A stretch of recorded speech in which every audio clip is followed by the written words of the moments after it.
afternoon. I'm Nafisa alongside my teammate Yacho, Andy, and Rachel from the Faculty of Engineering at HKU. So today we'll be presenting about Perfect, the future of viral monitoring in sewage systems. So we are no doubt currently in a pandemic with a fast-spreading virus. Over the past 2 years, we learned that detecting the source of transmission is crucial in preventing an uncontrollable outbreak. And with that, sewage monitoring has greatly benefited the current pandemic by providing early warning signs of a possible outbreak. So an example that we have is actually in the Netherlands. We can see that even with minimal number of cases, and seeing that it possibly is a low chance of an outbreak, the wastewater sewage indicates otherwise. Surges of cases could occur weeks or even months after the first sign of the virus in the sewage system. And as we've heard, housing estates in Kennedy Town have been locked down due to a possible outbreak. Such conclusion was made based on data seen from the sewage. So we can definitely attest that the government finds such data reliable enough to be putting up preventative measures consequently. So sewage monitoring has been implemented globally for decades for tracking various viruses. And now with the COVID-19 virus being able to be tracked in our sewage systems, it's definitely been gaining a lot of attention.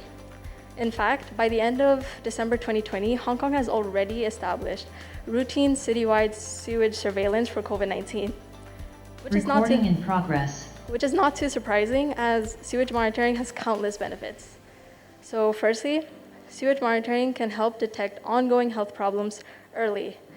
This is due to viruses being detectable in excrements faster than when symptoms even start to appear in infected people. Secondly, sewer samples, the sewer sample is basically a big pool of samples because in excrements, there's high viral load due to viral shedding. And not to mention, sewer samples are acquired in a non-intrusive manner. So this presents itself as an optimal sample for monitoring public health. And finally, the data collected can help authorities determine the best move in monitoring the public health. And as foolproof as the current monitoring system seems, my colleague Andy will mention several things that can be improved. Thank you, Nafisa. The current sewage monitoring in Hong Kong has the problem of being labor-intensive, as it requires manual collection, laboratory process like PCR, and reporting. Carrying out such experiments is difficult and requires a long duration. It also has low scalability due to the requirement of expensive equipment. Therefore, all this makes the monitoring system not as efficient when dealing with a time-sensitive universal problem. Now imagine if we have a monitoring system that is in real time, scalable, and digital. Not only would it reduce the labor and cost, it will also update the government quicker and help them do the best possible intervention to curb the spread of a pandemic in a where time is of the essence. Perfect stands for Personalized Electronic Reader for Electrochemical Transistor.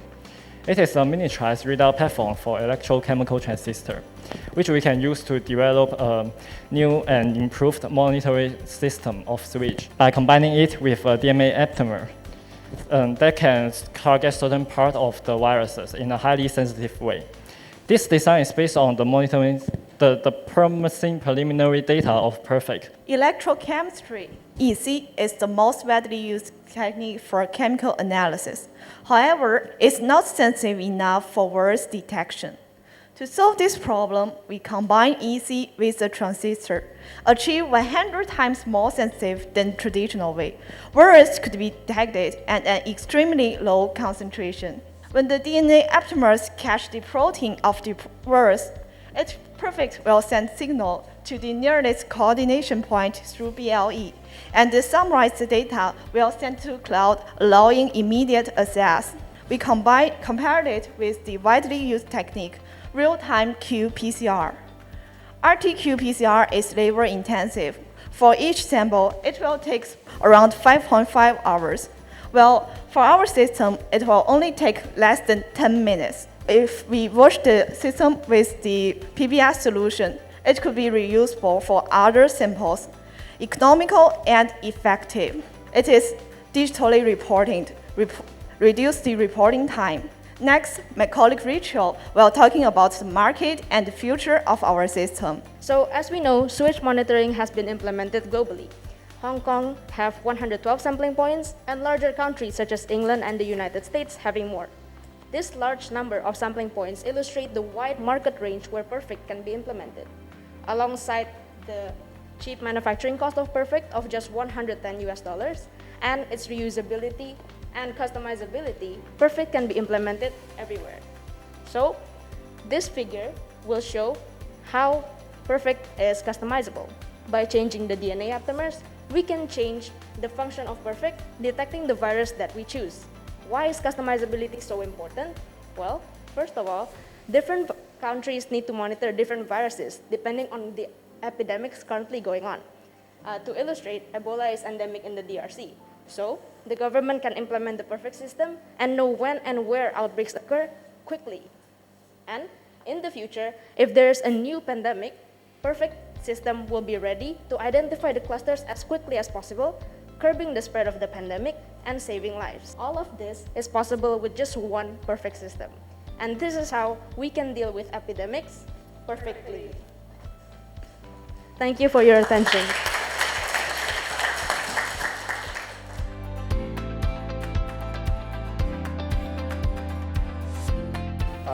Thanks for your presentation. Now, do you have to change different kinds of sensor for different kind of virus to detect? That means if you pre-install this in different sewage, do you have to replace different sensors? Thank you, first of all, thank you for your question.